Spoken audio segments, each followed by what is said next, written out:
한때에 한국 교회에서는 기독교인을 혐오하는 그런 분위기들이 팽배한 적이 있었습니다. 그 원인은 일부 그리스도인들이 비그리스도인들과 다를 바 없는, 어떤 경우는 더 끔찍한 그런 모습들을 보여주었기 때문에 거룩하지 못한 모습, 또 비리, 가식, 또 아주 잘못된 그런 모습들을 보여주었기 때문에 그랬습니다. 그래서 대다수의 교회들이 정말 세상을 위해서 열심히 섬기고 사랑하고 헌신하고 돕고 선한 일을 많이 함에도 불구하고 한국 교회는 엄청난 비난에 시달려야만 했습니다. 그것이 사회적인 분위기를 타면서 또 언론이나 여러 매체에 오르면서 그것이 더 큰 사회적인 이슈로 커가기 시작했습니다. 그래서 어느 순간부터는 사람들이 교회에 다닌다는 말을 못하고 교회 가는 것을 오히려 부끄럽게 여기는 그런 분위기도 생겼습니다. 그래서 한국에 있는 많은 젊은 청년들이 교회를 많이 떠났습니다. 창피해서 교회 못 다니겠어. 더 이상 교회 안 나갈 거야. 그런 경우들이 너무너무 많았습니다. 사실 이것은 모든 그리스도인이 나쁜 것이 아니라 일부 정말 그렇게 살아가는 사람들이 있었기 때문에 그런 거였지만, 한국 교회는 그 상황에 대해서 그 계기를 통해서 많이 반성하게 되었습니다. 우리가 정말 바른 신앙 가운데 있는가? 우리가 정말 온전한 삶을 살아가고 있는가? 우리는 진짜 그리스도인인가 아닌가? 세상 사람들에게 비난을 받는 것이 우리에게 정말 부당한 것인가? 이런 다양한 고민들을 하면서 교회 스스로를 돌아보게 됐고, 그리스도인들이 자기 자신을 또 돌아보게 되었습니다. 일부 사람들의 문제였지만 그건 일부 사람들의 문제지 우리의 문제는 아니야 라고 말하지 않고 마치 우리 모두의 문제인 것처럼 생각하고 회개하면서 그 모든 상황들을 잘 돌아보고 다시 교회를 새롭게 했습니다. 교회가 이 세상 가운데 무엇을 하고 있는지, 이 세상 가운데 어떤 책임을 가지고 있는지 돌아보게 되었습니다. 교회가 이 사회의 모범이 되어야 되고 사람들에게 지표가 되어야 되고 뭔가 방향을 제시하는 그런 게 교회가 되어야 된다. 근데 공감했습니다. 그래서 오늘날 한국 교회가 엄청나게 많은 변화를 겪고 있습니다.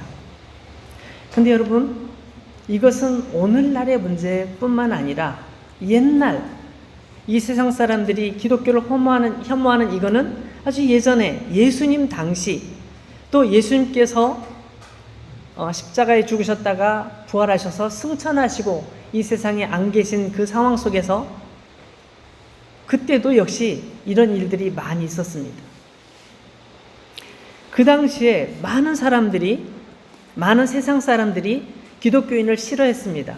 죽이려고 했고 죽이는 것이 마땅하다고 생각한 적도 많았습니다. 그 당시의 이유를 말씀드리면 두 가지 정도로 요약해 볼 수 있습니다. 첫 번째는 종교적인 원인입니다. 그 당시에 로마 시대였죠. 로마 시대에 많은 신들을 섬기는 그 여러 종류의 신앙을 가지고 있었습니다.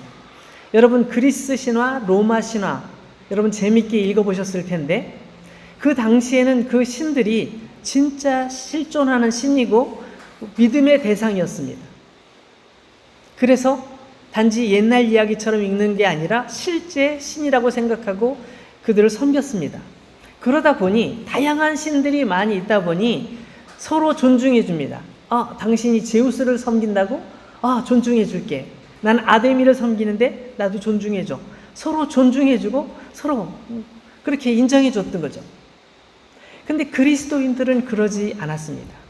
여러분, 이 세상엔 오직 단 하나의 신이 있을 뿐입니다. 그분은 진짜 우리를 지으셨고 온 세상을 창조하신 하나님이십니다.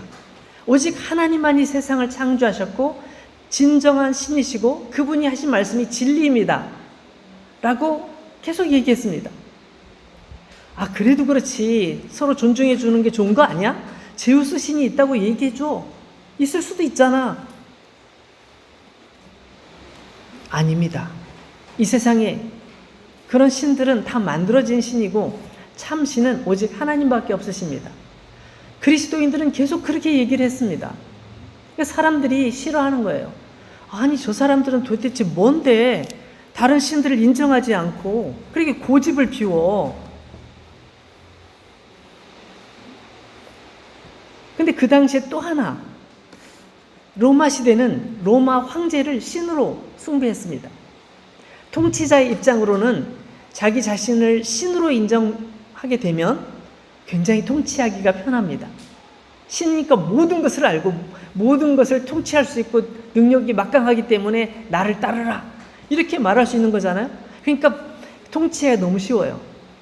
그 추종하는 사람들도 역시 그렇게 그 황제의 통치를 마치 신이 통치하듯이 그렇게 받아들이고 있었습니다. 그러나 그리스도인들은 그렇게 생각하지 않았습니다. 황제도 우리와 똑같은 사람입니다. 황제도 하나님께서 창조하신 한 인간에 불과합니다. 그도 하나님께 구원을 받아야 될 죄인에 불과합니다. 우리는 다 똑같은, 하나님 앞에서 다 똑같은 인간입니다. 연약한 인간입니다. 라고 그리스도인들은 끝까지 얘기를 하는 거예요. 그러니까 통치하는 이 황제로서는 굉장히 불쾌할 뿐만 아니라 정권을 약화시키는 그런 요인이 되는 거죠.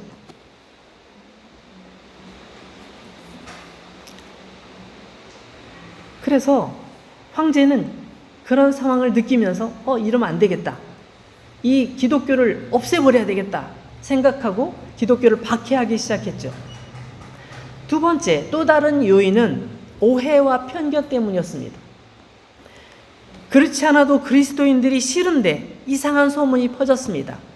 그 사람들은 캄캄한 밤에나 새벽에 모여서 같이 술을 엄청나게 마시고 그 다음에 사람을 잡아다가 죽여서 그 피를 마신대, 그 살을 뜯어먹는데, 이런 소문이 퍼진 것입니다.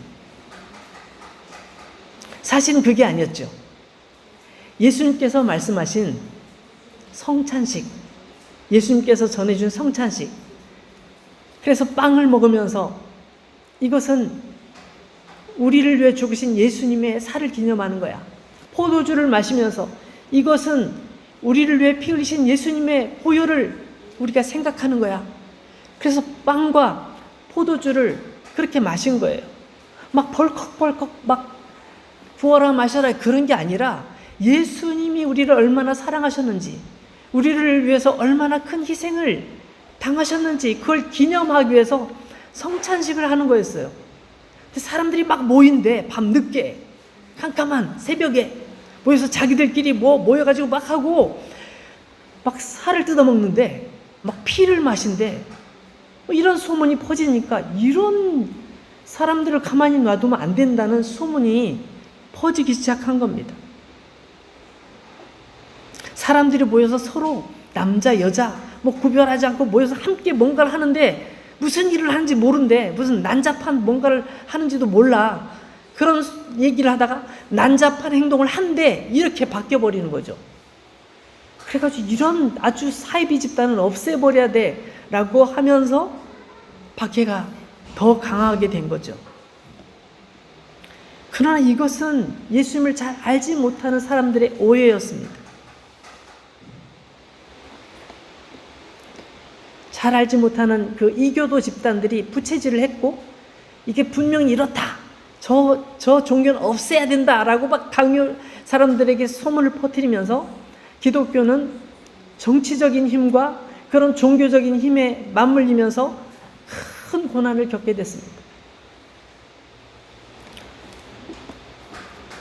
여러분, 여기 우리 님무, 여기 한 1시간만 가면 님무 있죠? 저 아흘도 가보면 원형 경기장이 있습니다. 님무에도 원형 경기장이 있습니다. 이 원형 경기장은 예수님께서 이 땅에 오시기 전부터 있었던 원형 경기장입니다. 굉장히 오래된 도시이고 굉장히 오래된 원형 경기장이 있었습니다. 거기에서도 그리스도인들이 처형을 당했습니다.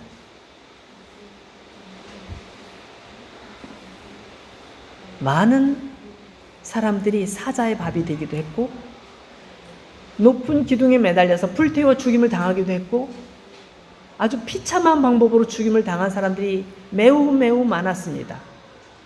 그런데 그들은 때리면 맞고 사자굴에 들어가면 사자밥이 되고 화형을 시키면 조용히 화형을 당하고 그것에 대해서 저주하거나 원망하거나 욕하지 않았습니다. 어떠한 잔인한 방법을 써도 그들은 오히려 자기를 죽이는 그 사람을 위해 기도했습니다. 그들을 위해 축복했습니다. 자기 자신들을 죽이려는 황제를 위해서 기도하면서 하나님, 저 사람이 이 사실을 모릅니다. 이 사실을 모릅니다. 저를 불쌍히 여겨주시고 깨닫게 주옵소서 기도했습니다. 그들이 하나님의 사랑을 깨달을 수 있게 해주시기를, 우리와 같이 예수님을 주님으로 믿을 수 있기를 그들은 기도했습니다. 그리스도인들은 왜 죽음을 두려워하지 않았을까요? 왜 그랬을까요? 왜 사람들을 원망하지 않았을까요? 우리는 예수님을 통해서 천국을 보았기 때문에, 우리는 예수님을 통해서 천국 사람이 되었기 때문에, 이미 우리는 천국을 소유했기 때문에 이 세상의 고통이나 이 세상의 죽음이 두렵지 않은 거예요. 오히려 그것을 아직도 모르는 사람들이 너무 불쌍하고 안타까워서 그들을 위해 기도했던 것이죠. 우리 로마서 13장에 보면 그런 내용이 나와요. 이 로마서 13장은 바로 그런 때 기록된 성경 내용인데, 로마서 13장 찾아보세요. 1절 말씀에 보면 이렇게 나와 있습니다. 로마서는 사도행전 다음, 마태, 마가, 누가, 요한, 사도행전 다음에 로마서죠. 신약 성경에 있습니다. 사도행전 13장 1절 말씀을 보겠습니다. 각 사람은 위에 있는 권세들에게 복종하라. 권세는 하나님으로부터 나지 않음이 없나니 모든 권세는 다 하나님께서 정하신 바라. 그 당시에 그리스도인들은 황제를 향하여 비난하지 않았습니다. 저주하지 않았습니다. 그리고 폭력을 동원해서 저항하려고 하지도 않았습니다. 황제를 위해 기도했습니다. 여기 있는 이 말씀이 그 당시의 가르침이었습니다. 각 사람, 각 그리스도인들은 위에 있는 권세들, 그 사람이 황제라 할지라도 그 사람에게 복종하라. 그 모든 권세는 다 하나님께서 그 사람에게 주신 것이니 그 사람을 비난하거나 조롱하거나 그렇게 하지 말고 복종하라. 이렇게 가르쳤습니다. 그 당시 모든 그리스도인들은 아멘으로 받고 그대로 지켰습니다. 온갖 잔인한 방법으로 죽임을 당했고 억울하게 누명을 써서 감옥에서 죽을 때까지 감옥에서 정말 햇빛도 들어오지 않고 습한 그곳에 감옥에서 죽을 때까지 지낸다 할지라도 그곳에서 황제를 위해서 기도하고 자기 자신을 미워하는 사람들을 축복하고 기도했던 것이 그 당시의 그리스도인이었습니다.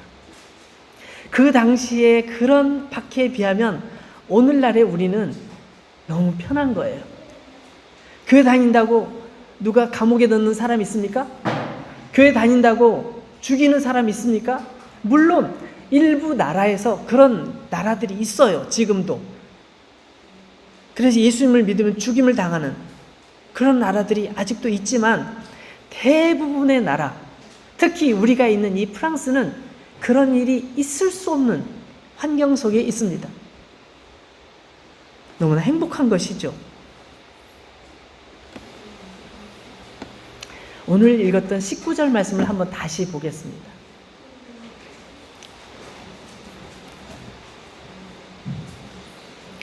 예수님께서는 우리에게 이렇게 말씀하셨습니다. 요한복음 15장 19절, 너희가 세상에 속하였으면 세상이 자기의 것을 자랑할 것이나 너희는 세상에 속한 자가 아니요 도리어 내가 너희를 세상에서 택하였기 때문에 세상이 너희를 미워하느니라.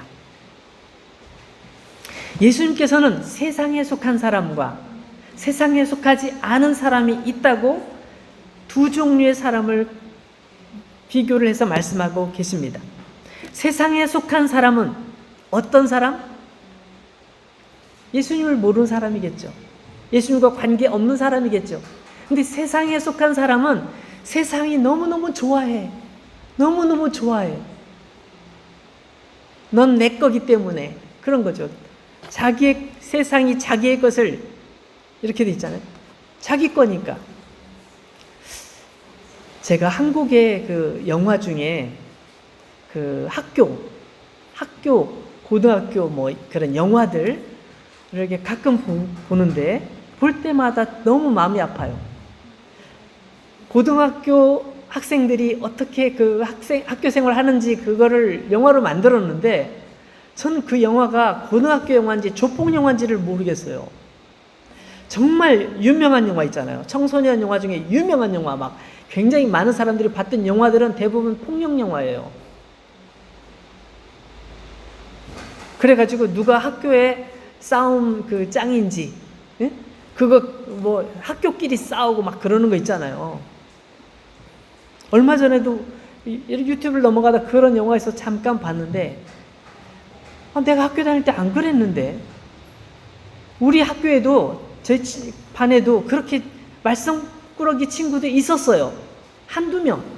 우리 반에 한두 명 있었고, 또 다른 반에 있는 친구들하고 어울려서 매일 나쁜 짓, 공부는 안 하고 매일 나쁜 짓, 어른들 흉내내고 막 괜히 막 담배 피우면 어른처럼 흉내내고 말이죠. 막 술도 마셔보고 막 옷도 이상하게 입고 다니고, 우리는 모자를 딱 썼어야 되는데 모자도 막 이상하게 쓰거나 찢어서 쓰고 다니고 꺾어서 쓰고 다니고 막 그런 경우들이 있었어요. 근데 그 애들은 공부를 포기하는 애들이었거든요. 미래에 대한 꿈도 없었어요. 그냥 즐거우니까, 재밌으니까 하는 거예요. 그리고 왠지 어른 된 것 같잖아요. 어른 된 것 같잖아요. 너무 좋잖아요. 나도 이제 어른 같아. 뭐, 나 어른들보다 힘이 세. 막 그러면서. 여러분, 그런 사람들이 대부분이 아니었죠. 대부분의 학생들은 어떻게 해요? 열심히 공부해요. 나는 나중에 이런 사람이 되고 싶어. 내가 어떤 사람이 될지는 모르지만 난 열심히 공부해서 정말 좋은 사람이 될 거야. 훌륭한 사람이 될 거야. 열심히 공부하는 사람이 대부분이잖아요. 한 학급에 예를 들어 50명이 있다. 그러면 그 중에서 한 40명 이상은 열심히 공부한단 말이에요. 다들 열심히 공부하고 아주 착하고 그런 사람이에요. 책도 열심히 읽고. 근데 몇 명의 그 나쁜 애들, 걔들이 마치 그 학교의 최고였던 것처럼 영화는 그렇게 나오니까 너무 속상했어요. 제가 시골에서 중학교 다닐 때 우리 반에 정말 말썽꾸러기 몇 명 있었어요. 근데 제가 어느 날 우연히 시골에 가서 그 친구를 우연히 만났어요. 내가 만나려고 한 게 아니라 지나는데 그 친구가 저기로 지나가고 있었어요. 근데 그 친구를 보니까 옛날에 그 모습 그대로예요. 발전이 없어요. 그때 중학교 때 모습 그대로 살아가고 있는 거예요. 아무런 꿈도 없어 보였고 정말 제가 보기엔 너무 안타깝더라고요. 왜 중학교 때부터 지금 수십 년이 지난 지금까지 똑같이 저런 모습으로 살고 있을까? 저건 아니야. 저건 아니야. 그런 생각이 들었어요. 그 조폭 영화를 보면, 영화에 보면 그런 게 나와요. 이렇게 좀 더 싸움을 잘하는 친구, 더 뭐 능력 있는 친구가 좀 못하는 친구를 불러가지고 막 되게 잘해줘요. 너무너무 잘해주고 막 먹을 거 있으면 막, 야, 너 먹어. 돈 생기면 너 돈 이거 가져. 뭐 막 되게 잘해줘요. 그러다가 야, 너 쟤 때리고 와. 쟤 거 돈 뺏어와. 쟤 죽이고 와. 막 이러는 거예요. 굉장히 잘해줘. 막 진짜 동생처럼 막 너무너무 잘해주는데 목적이 있더라고요. 나쁜 짓을 시키기 위한 목적이에요. 늘 같은 편이라고 무조건 뭐 잘못해도 무조건 잘했다. 너 이리 와. 너 내가 보호해줄게. 막 그런 나쁜 모습을 봤어요. 저는 그 세계에 대해서는 잘 모르지만 그 영화를 보면서 이 말씀이 생각났어요. 세상이 악한 세상 사람들이 악함에 있는 사람들이 예수 그리스도 아닌 사람들을 바라볼 때 그렇게 바라보고 있지 않는가? 반대로 자기 편에 예수님을 모르고 부인하는 사람들을 그렇게 대하고 있진 않은가? 예수님 믿는 사람, 하늘에 소망을 둔 사람, 이 사람들은 너희들은 저리 가. 넌 재미없어. 이렇게 하고 있지 않는가? 이런 생각을 제가 해봤습니다. 예수님께서는 세상에 속한 사람과 세상에 속하지 않은 예수님께 속한 사람, 두 종류의 사람들을 말씀해 주고 계십니다. 근데 여러분, 이 두 구분이 어디서 구분이 될까요? 성경 한 곳만 더 찾아보고, 요한복음, 같은 요한복음이에요. 요한복음 3장 16절부터 21절까지인데, 우리가 전에 읽었던 말씀인데 다시 한번 제가 빨리 읽어보겠습니다. 하나님이 세상을 이처럼 사랑하사 독생자를 주셨으니 이는 그를 믿는 자마다 멸망하지 않고 영생을 얻게 하려 하심이라. 하나님이 그 아들을 세상에 보내신 것은 세상을 심판하려 하심이 아니요 그로 말미암아 세상이 구원을 받게 하려 하심이라. 그를 믿는 자는 심판을 받지 아니하는 것이요 믿지 아니하는 자는 하나님의 독생자의 이름을 믿지 아니함으로 벌써 심판을 받은 것이니라. 그 정죄는 이것이니 곧 빛이 세상에 왔으되 사람들이 자기 행위가 악함으로 빛보다 어둠을 더 사랑한 것이니라. 악을 행하는 자마다 빛을 미워하여 빛으로 오지 아니하나니 이는 그 행위가 드러날까 하며 진리를 따르는 자는 빛으로 오나니 이는 그 행위가 하나님 안에서 행한 것임을 나타내려 함이라 하시니라.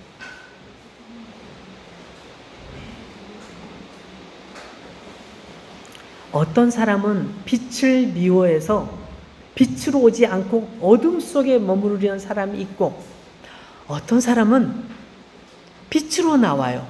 하나님, 저 하나님 앞에 나아갑니다. 저의 연약함을 아시죠?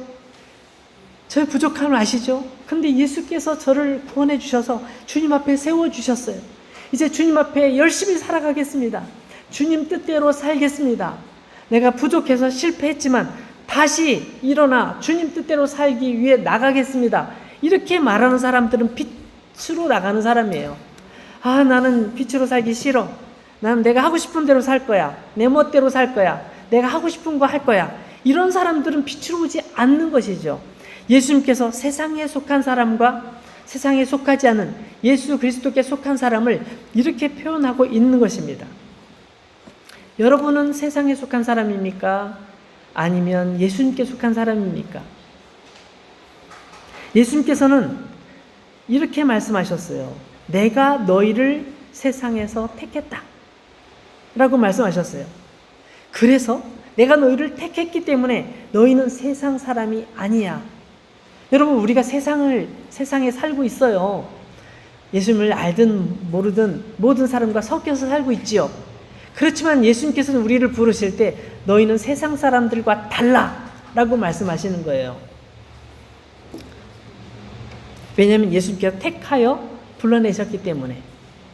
여러분, 교회라는 말을 헬라어로 그리스어로 에클레시아라고 말합니다.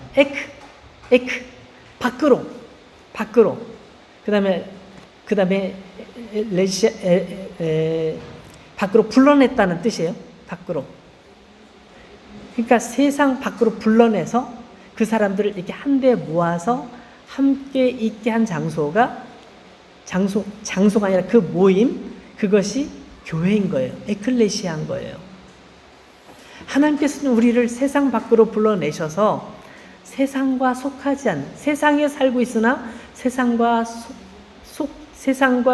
세상에 포함되지 않는 사람들로 살도록 축복해 주시는 것입니다. 사랑하는 여러분, 우리는 세상에 속한 사람이 아닙니다. 우리는 세상 가운데 살고 있지만 세상에 속해서는 안 되는 사람입니다. 하나님께서 기뻐하시는 뜻을 쫓아, 하나님께서 원하시는 뜻을 쫓아 살아가야 하는 사람들입니다. 정말 세상에 속하지 않고 살아가기를 원하십니까? 저와 여러분들이 그 소망으로 하나님을 바라보는 사람들이 되어야 될 줄로 믿습니다. 같이 기도하겠습니다. 이 시간 우리 같이 기도합니다. 하나님, 이 세상에 살고 있으나 이 세상에 휩쓸리지 않게 주옵소서. 세상의 악함과 세상의 부질없음과 세상의 욕망에 빠지는 것이 아니라 하나님의 부르심 앞에 나아가는 저희들 되게 주옵소서. 같이 기도하겠습니다.